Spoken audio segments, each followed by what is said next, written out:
महाराष्ट्राचे आराध्यदेव छत्रपती शिवाजी महाराजांना वंदन करून, भारतरत्न डॉक्टर बाबासाहेब आंबेडकरांना वंदन करून आज इथे IIC regional meet 2025 Dwarkadas J Sanghvi college of engineering, इसमें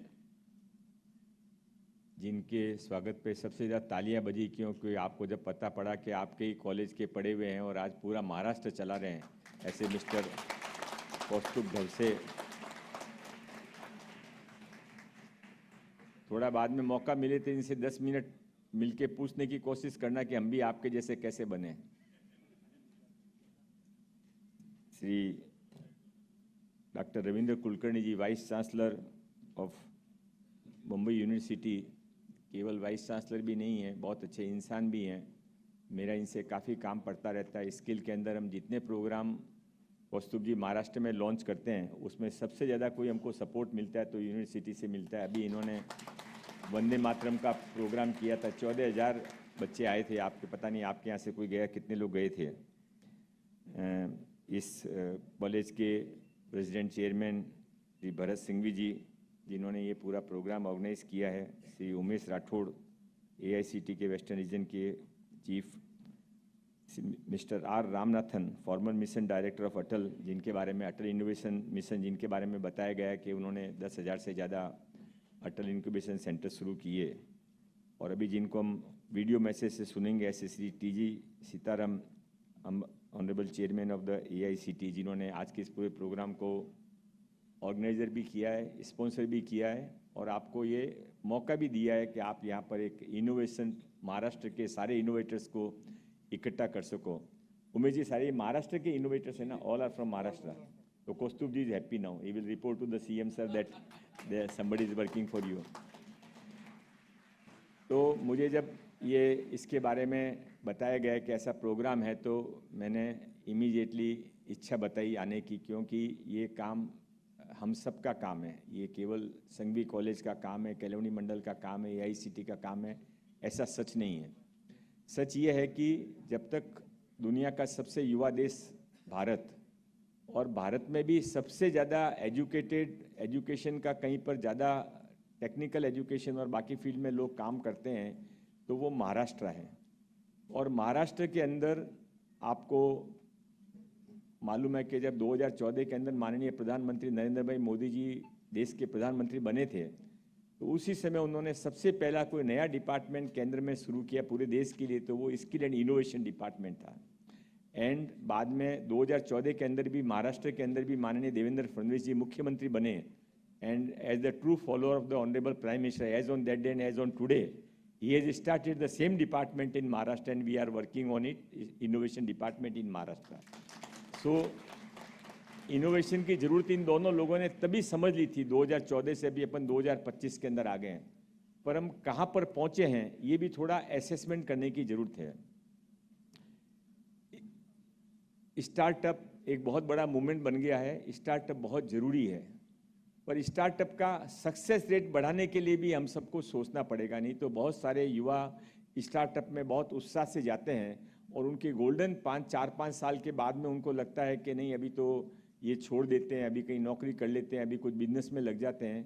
तो क्यों नहीं उनको पहले से कुछ ऐसा सिखाया जाए कि स्टार्टअप के अंदर अपनी सक्सेस रेट और बढ़े। ये माननीय मुख्यमंत्री देवेंद्र फडणवीस जी की सोच है।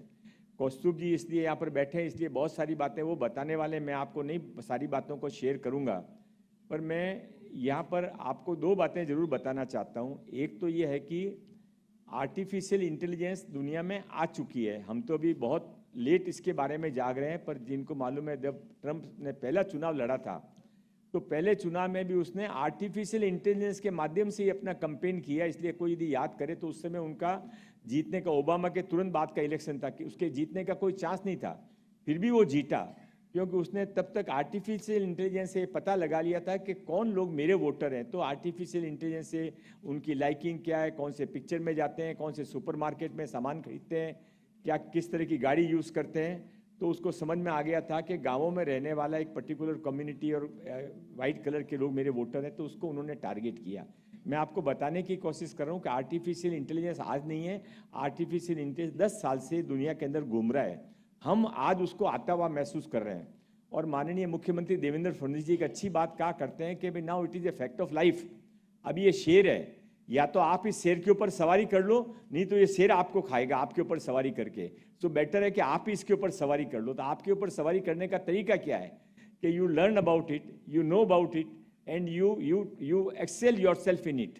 तो उसके लिए जो ये इनोवेशन का आज का आपका मीटिंग है उसका बहुत इंपॉर्टेंस है, क्योंकि आने वाले समय में हो सकता है कि भारत के अंदर भी एक बार जॉब्स के ऊपर कुछ अफेक्ट आए, तो जब आग लगेगी तो भी कुआं खोदेंगे, इसकी बजाय क्या आज से हम इसकी चिंता कर सकते हैं क्या? तो माननीय मुख्यमंत्री देवेंद्र फडणवीस साहब ने हमको एक अभी नया काम दिया इनोवेशन के अंदर, और उसको बताने के लिए मैं आज आपके पास आया हूँ। इस बार के बजट के अंदर हम एक स्पेशल प्रोविजन करके 5 लाख युवक युवतियों को, महाराष्ट्र के 5 लाख बच्चों को हम 3% के ऊपर 6% पे हम बैंक से ले रहे हैं। 3% आपको भरना पड़ेगा, 3% महाराष्ट्र सरकार भरेगी। हम 6% के ऊपर उनको 5 लाख का लोन देंगे। Loan is not important, loan तो आजकल कोई भी बैंक दे देती है, लोन आपको सबको मिल भी जाएगा। इम्पॉर्टेंट ये है कि हम हर ITI के अंदर, हर गांव के अंदर हमारे ITI, हर तालुके हेडक्वार्टर पे, वहाँ पर हम एक इनोवेशन सेंटर खोल रहे हैं। वहाँ पर लोकल 10 लोगों का मेंटर ग्रुप बना रहे हैं, जो कि उन बच्चों को रेगुलर मेंटर करेगा कि भाई आप किस चीज़ में एक्सेल हो सकते हैं, किस चीज़ में सक्सेस होगा। और गांव के अंदर छोटे छोटे तालुके के अंदर बहुत जगह नहीं होती है, इसलिए हम उनको प्रॉपर इनोवेशन सेंटर वहाँ पर बनाकर देने वाले हैं। इसके बाद में क्या होगा, ये जो 5 लाख बच्चे हैं इनको हम कैसे सेलेक्ट करेंगे? तो मैंने अभी यहाँ उमेश जी से मांगा था कि आज जो जितने बच्चे आए इनका भी यदि आप मुझे मोबाइल फ़ोन नंबर देंगे तो आपके यहाँ एक आपको मैसेज बाद में आएगा महाराष्ट्र सरकार का, जब इसका ऑनलाइन एग्जाम होगा। इसके ऑनलाइन एग्जाम बहुत छोटे से एग्जाम होगा, और उसके अंदर से हम 35 लाख बच्चों की हमने एक तैयार किया है, डेटा तैयार किया है। उसमें से हम 5 लाख बच्चों को ऑनलाइन एग्जाम लेके चूज करेंगे। उनको पहले 5 लाख रुपए का लोन, मेंटरशिप, सपोर्ट दिलाया जाएगा। सपोर्ट, बहुत कुछ सपोर्ट है, जैसे कि एक प्रोबेबल 50 क्वेश्चंस होते हैं मन में, भाई GST नंबर कैसे लेना, अपॉइंटमेंट लेटर कैसे देना, लीज डीड करना है तो कैसे करना, इनकम टैक्स कैसे भरना, ऐसे 50 सवाल होते हैं। तो उसके लिए आपको कंसल्टेंट के पास जाने की जरूरत नहीं है।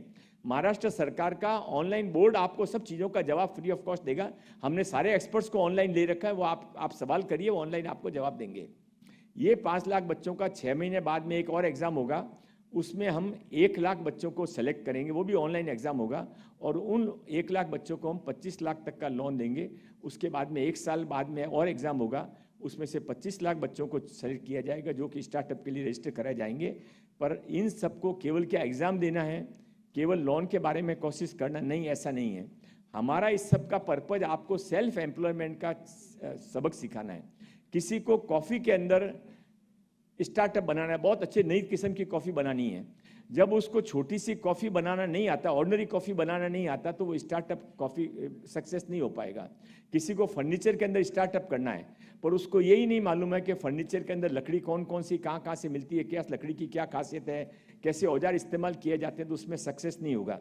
हम उसको बेसिक चीज़ें इस पीरियड में सिखाएंगे, और हमारी ऐसी एक्सपेक्टेशंस है कि इन 5 लाख बच्चों में से 2 लाख बच्चे तो सेकेंड एग्जाम में अपियर ही नहीं होंगे। वो हमको कह देंगे कि नहीं भी अभी आई एम हैप्पी इन माई, मैंने जो मेरा काम शुरू किया है, कोई हेयर कटिंग सैलून चला रहा है, कोई बीजों फ्रूट्स का पैकेजिंग का काम कर रहा है, कोई वड़ा पाव की स्पेशल वड़ा पाव का दुकान चला के पैकिंग कर रहा है, बेच रहा है।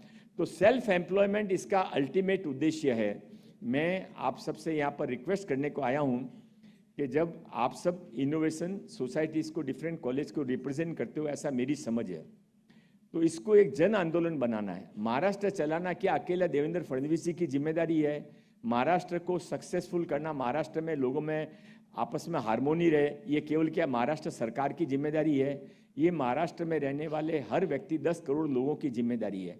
और जब तक लोग अपनी सोशल रेस्पॉन्सिबिलिटी नहीं समझेंगे, तब तक महाराष्ट्र आगे नहीं बढ़ेगा।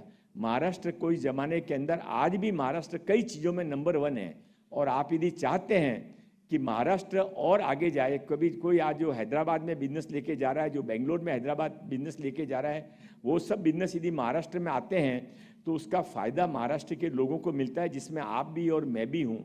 तो हम सब मिलकर इनोवेशन के इस आंदोलन को एक जन आंदोलन बनाएं, इसमें आप सब इन्वॉल्व हों, और इन्वॉल्व होने के साथ आपके सजेशंस भी हमको दीजिए। ये सब चीज़ों के लिए मैं आपको यहाँ पर निमंत्रित करने के लिए आया हूँ। इसके अलावा हमने स्किल के अंदर और बहुत सारी चीज़ें शुरू की है। आज वक्त की मर्यादा है। आप में से थोड़े लोगों को मालूम है कि हमारे इलेक्शंस ऑन है, तो आज हमारे शिव प्रकाश जी जो राष्ट्रीय सह संगठन मंत्री हैं और अमित साटम जी बॉम्बे के अध्यक्ष हैं, उन्होंने एक मीटिंग 10:30 रखी थी, पर मेरे को ये आने का ज़्यादा इंटरेस्ट था, इसलिए मैंने उनसे रिक्वेस्ट की है कि मैं आधा घंटा लेट आऊँगा। पर आपसे मैं माफ़ी मांगना चाहता हूँ कि मैं बीच में से निकल रहा हूँ। इट्स नॉट गुड कि आप जैसे लोग और इतने लोग जब बोलने वाले हैं तो मुझे बीच में उठ के जाना पड़ रहा है। मेरे को भी अच्छा नहीं लग रहा है, पर होपफुल आप मेरी मजबूरी को समझेंगे। और मैं आपसे अपनी बात समाप्त करने से पहले जो स्टेज पे बैठे हैं उन लोगों से भी रिक्वेस्ट करूंगा, जिन्होंने इस पूरे इनोवेशन मेले का आयोजन किया, उनसे भी रिक्वेस्ट करूंगा कि अब आने वाले समय के अंदर इसमें युवा बच्चों का फ़ायदा कैसे मिले। युवाओं को, जो पीछे वाले रो में बच्चे बैठे हैं, वो सब कुछ होप से आए हैं। उनके माँ बाप ने अपने बच्चों को इस स्तर पे लाने के लिए बहुत सपने देखे, जो उनको नहीं मिला ज़िंदगी में, वो इन बच्चों को मिले। ये माँ बाप का, हर माँ बाप का सपना होता है। और मैं बच्चों से भी रिक्वेस्ट करूँगा कि आप इस इनोवेशन की इस मीट को थोड़ा सिंसियरली लें।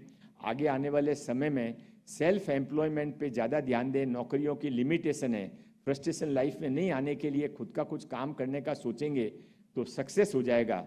और ये सक्सेस होने के लिए जो जिद चाहिए, वो जिद तैयार करने के लिए आज अपने घर पे जाने के बाद में अपने माँ की आंखों में 2 मिनट आंखें डाल के देख लेना, तब आपको दिख जाएगा कि उसकी आंखों में आपकी सक्सेस के अलावा और कुछ भी नहीं है। उसको खुश रखना है, आपको खुश रखना है, उनके आशीर्वाद मिलते रहें। और इसके लिए ये जो मौका आपको मिला है कि यहाँ पर आज इतनी बड़ी इंपॉर्टेंट मीट में आप एक हिस्सा बने और इतने सारे लोग आपको मेंटर करने को तैयार है इनोवेशन के लिए, ऑल इंडिया सपोर्ट आपके लिए बेस बना हुआ है। आप आगे बढ़ें, सक्सेस हो। इन्हीं शुभकामनाओं के साथ में बहुत बहुत धन्यवाद। जय हिंद, जय महाराष्ट्र।